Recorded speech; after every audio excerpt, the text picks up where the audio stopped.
Hello everyone મિત્રો, જય દ્વારકાધીશ, જય શ્રી કૃષ્ણ મિત્રો. મિત્રો, આજે આપણે આ વિડીયોમાં જોવાનું છે કે આપણે નિફ્ટીનું એનાલિસિસ કઈ રીતે કરી શકીએ. ઓકે, આજે મેં તમને લાઈવમાં એક લેવલ આપ્યું હતું, એ કઈ રીતે નીકળ્યું હતું, એ બધી વસ્તુ આજે આપણે આ વિડીયોમાં ડિસ્કસ કરીશું. ઓકે, મિત્રો, તમે જો અમારી ચેનલમાં નવા હોય તો તમે વિડીયોને લાઈક, શેર અને સબસ્ક્રાઇબ કરી શકો છો. ઓકે, ને આપણી ચેનલને પણ સબસ્ક્રાઇબ કરી શકો છો. ઓકે, આપણે ડેઈલી લાઈવ આવીએ છીએ ઇન્ડિયન માર્કેટમાં. ઓકે, આપણી એક ટેલિગ્રામ ચેનલ છે જેમાં અત્યારે 70 સબસ્ક્રાઇબર છે. ત્યાં જઈને તમે સબસ્ક્રાઇબ કરી શકો છો. 100 સબસ્ક્રાઇબર છે. આપણી પર્સનલ મેન્ટરશિપ પ્લાનિંગ કરેલું છે. ઓકે, બિલકુલ ફ્રીમાં છે, ક્યાંય કોઈ એકાઉન્ટ ઓપન કરાવવાનું નથી. ઓકે, તો ચલો મિત્રો, આપણે જોઈએ માર્કેટમાં કઈ રીતે એનાલિસિસ કરી શકીએ છીએ. ઓકે, સૌથી પહેલા આપણે વન ડે ટાઈમ ફ્રેમમાં જોવાનું છે. ઓકે, આ આપણે આવી ગયા વન ડે ટાઈમ ફ્રેમમાં.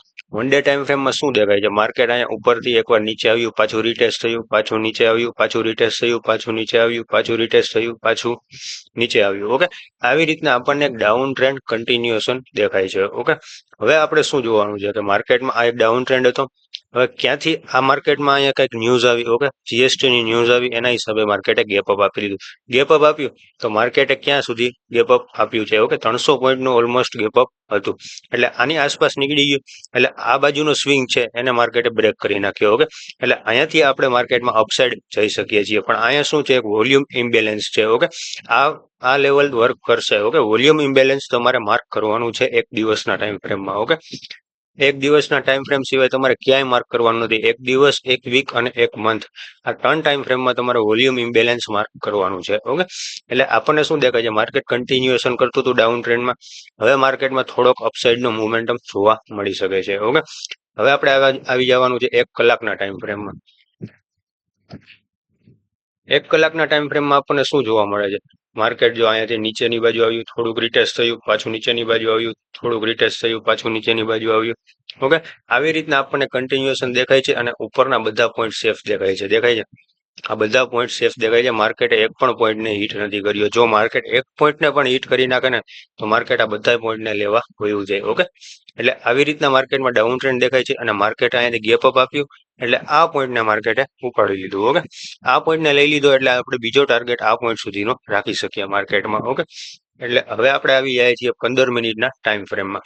ઓકે, મલ્ટિપલ ટાઈમ ફ્રેમનું એનાલિસિસ કઈ રીતના થાય એ હું તમને બતાવું છું. ઓકે, હવે 15 મિનિટના ટાઈમ ફ્રેમમાં શું દેખાય છે? માર્કેટ એક ડાઉન ટ્રેન્ડ કન્ટિન્યુ કરતું હતું. જો આવ્યું નીચે, પાછું રિટેસ્ટ થયું, પાછું નીચે આવ્યું, પાછું રિટેસ્ટ થયું, પાછું નીચે આવ્યું, પાછું નીચે આવ્યું, પાછું રિટેસ્ટ થયું, પાછું નીચે આવ્યું, આનો લોક આપીને પાછું નીચે આવ્યું, રિટેસ્ટ થયું.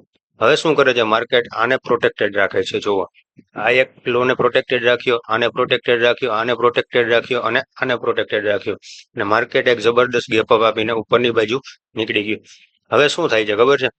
હવે જો આપણે અહીંયાથી એટલું એનાલિસિસ કરી શકીએ. ઓકે, આ ગેપ અપ આવ્યું એની પહેલા આપણે એટલું એનાલિસિસ કરી શકીએ માર્કેટમાં કે માર્કેટ જો આ લો પ્રોટેક્ટેડ રાખતું હતું એમાંથી એક લોને માર્કેટ પકડી લેશે. ઓકે, આને પકડી લેશે તો માર્કેટ અપ ટ્રેન્ડમાં શિફ્ટ થઈ જશે. ઓકે, હવે તમે જુઓ, ગેપ અપ આવ્યું, આની ઉપર નીકળી ગયું, થઈ ગયું માર્કેટ અપસાઇડ માટે રેડી. ઓકે, આ ડબલ્યુ પેટર્ન દેખાય છે? દેખાય છે ડબલ્યુ પેટર્ન? 15 મિનિટના ટાઈમ ફ્રેમમાં થઈ ગયું શિફ્ટ. ઓકે, હવે આપણે આજનું લેવલ કઈ રીતના કાઢ્યું એ હું તમને જણાવું. ચલો, 1 મિનિટના ટાઈમ ફ્રેમમાં આપણે આવી જાય. ઓકે, 1 મિનિટના ટાઈમ ફ્રેમમાં આપણને શું દેખાતું હતું? કાલે માર્કેટે શું કર્યું? જબરદસ્ત ગેપ અપ ઓપનિંગ આપી, પછી માર્કેટ કન્ટિન્યુઅસલી નીચેની બાજુ આવતું હતું. ઓકે, હવે આ સ્ટ્રોંગ લો શું કામ એને કહેવાય છે? કહું તમને, સ્ટ્રોંગ લો શું કામ એને કહેવાય છે? માર્કેટ કન્ટિન્યુએશન નીચે આવતું હતું. ઓકે, દેખાય છે? નીચે આવતું હતું, ઉપરના બધા પોઈન્ટ સેફ હતા. રાઈટ, હવે શું કર્યું? માર્કેટે આ પોઈન્ટને લઈ લીધો. દેખાય છે? આ પોઈન્ટને લઈ લીધો. સૌથી પહેલા માર્કેટે આ પોઈન્ટને લીધો. આ પોઈન્ટને લીધો એટલે માર્કેટે શું કર્યું? ઉપરની બાજુ ગયું, પાછું રિટેસ્ટ થયું. હવે શું કરશે માર્કેટ? નીચેના જેટલા પણ લો છે એ બધાને સેફ રાખશે. ઓકે, જો નીચે આવ્યું, પણ અહીંયા સુધી ન આવ્યું, આને સેફ રાખ્યો, પાછું ઉપરની બાજુ ગયું, પાછું નીચે આવ્યું, શું કર્યું? આને ઓબ્ઝર્વ કરી લીધો, પણ આને રિસ્પેક્ટ કરી. દેખાય છે? અહીંયા સુધી ન ગયું. ઓકે, હવે અહીંયા એક નવો લો બની ગયો. હવે આ લો પછીથી બધા લો સેફ છે. દેખાય છે? જુઓ, આ લો સેફ છે, આ લો સેફ છે, આ લો સેફ છે. દેખાય છે? એટલે માર્કેટ આપણને એક ડાયરેક્શન દેખાય કે અપ ટ્રેન્ડમાં છે. ઓકે, હવે વાત આવી કે આપણે પોઈન્ટ કાઢ્યો હતો. ઓકે, માર્કેટ અહીંયા ક્યાંક ઓપન થયું હતું 9-15, રાઈટ, પણ આગળના દિવસનું માર્કેટ જે હતું, ઓકે, આગળના દિવસનું માર્કેટ હતું, મેં તમને ટેલિગ્રામમાં અપડેટ કરેલું હતું. ઓકે, આગળના દિવસનું જે પણ માર્કેટ હતું એના હિસાબે મેં તમને કીધું હતું કે માર્કેટ નીચે આવશે પછી પાછું એક અપસાઇડ નું મોમેન્ટમ બતાવી દેશે. ઓકે, એટલે આપણે એક આ બાજુનો પોઈન્ટ માર્ક કરેલો હતો. ઓકે, તમને યાદ હોય તો આ બાજુનો એક પોઈન્ટ માર્ક કરેલો હતો, કયો હતો? 24,942. ઓકે, આપણી ટેલિગ્રામ ચેનલમાં મેં નાખેલો હતો. જો આની ઉપર માર્કેટ નીકળે છે તો આપણે અપસાઇડ નું પ્લાનિંગ કરીશું, કારણ કે માર્કેટમાં અહીંયા સ્પેસ બહુ જાજી હતી, દેખાય છે? વોલ્યુમ ઇમ્બેલેન્સ નો છે, ત્યાંથી સ્પેસ બહુ જાજી હતી 70 પોઈન્ટની. આપણે આમાં ટાર્ગેટ આવી જાય. ઓકે, ઇઝીલી ટાર્ગેટ આવી જાય. તો માર્કેટ જ્યારે અહીંયા આવ્યું ત્યારે મેં કીધું હતું તમને અહીંયાથી ટ્રેડ ઉઠાવવાનું. ઓકે, અહીંયાથી ટ્રેડ ઉઠાવવાનું કીધું હતું અને વન વે મોમેન્ટમ આવી ગયું છે, તમે જોઈ શકો છો. 24,950 નો કોલ ઓપ્શન હતો.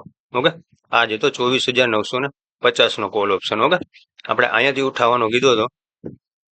ઓલમોસ્ટ 91 ની આસપાસની બાઇંગ હતી અને ત્યાંથી તમે જોઈ શકો છો કેવડું મોમેન્ટમ આપ્યું છે. ઓકે, 91 આસપાસની બાઇંગ કરાવેલી હતી અને 48 પોઈન્ટ જેવું મોમેન્ટમ છે.